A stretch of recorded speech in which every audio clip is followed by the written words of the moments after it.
Namaste friends, and hope you're doing well. What happens if Sun goes to the fifth house? The fifth house is also called the Putra Bhava. Putra means children or progeny. Chances are you will be a very authoritative person towards your children. You will create this environment where kids would feel that you are very strict and you worship decorum. Okay, you want to make sure that kids have a good discipline, good manners. How they behave in the public, how they adapt in their school, how they see life is always calculated. It's always precise.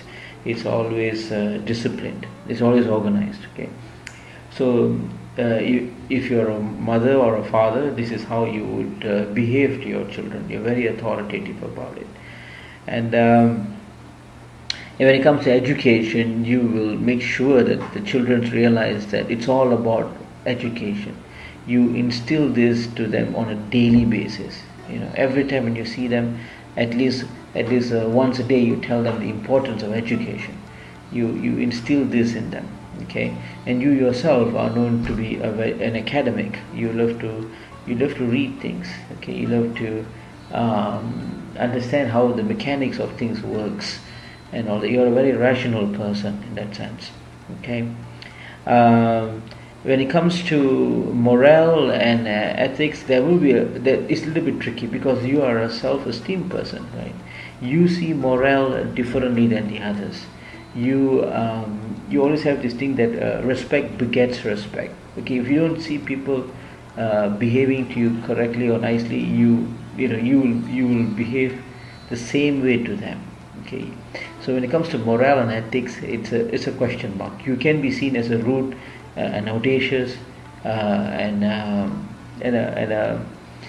person who doesn't advocate what he or she says. As much as you tell your children to behave themselves, but you yourself, you are not. Okay. When it comes to because the fifth house is also the house of investments and speculative business. Like those. Mutual funds or stock trading and those sort of businesses, you will tend to have a it's not too good for you if you are in a speculative business, because you tend to be very authoritative about things. You are not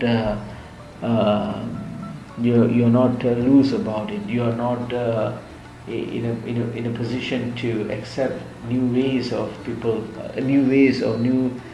new theories when it comes to stock trading. Okay, your approach is very rational and logical.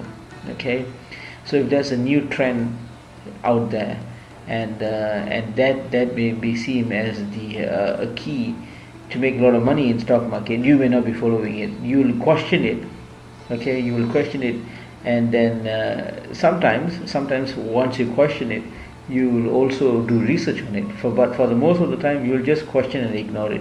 You'll always think that your methods of speculating things is the best.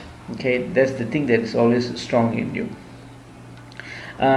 There's also this thing about you enforce your children to be very healthy. Okay, you make sure that they are always they're always active in sports. If you see them just lying around, you'll get really angry with them. You get really upset with them. This is something very commonly I see in many charts, and it's interesting how these charts are common regardless on where they were born, but then the personality are the same. Okay, you make great teachers. One thing. Okay, if you have the if you have son in the fifth house, you make a great teacher, a professor, a counselor, someone who operates the daycare, these sort of things, a kindergarten teacher, a priest, a guru. You really make ideal people in these fields. Especially in the counseling field, you really have that charismatic approach on how to solve problems for people. You are very rational. You are never emotional about things. You're always rational. You get right to the point. Okay, that's a little bit about what I think the sun will do to you in your fifth house. And I hope to see you soon. Thank you. Namaste.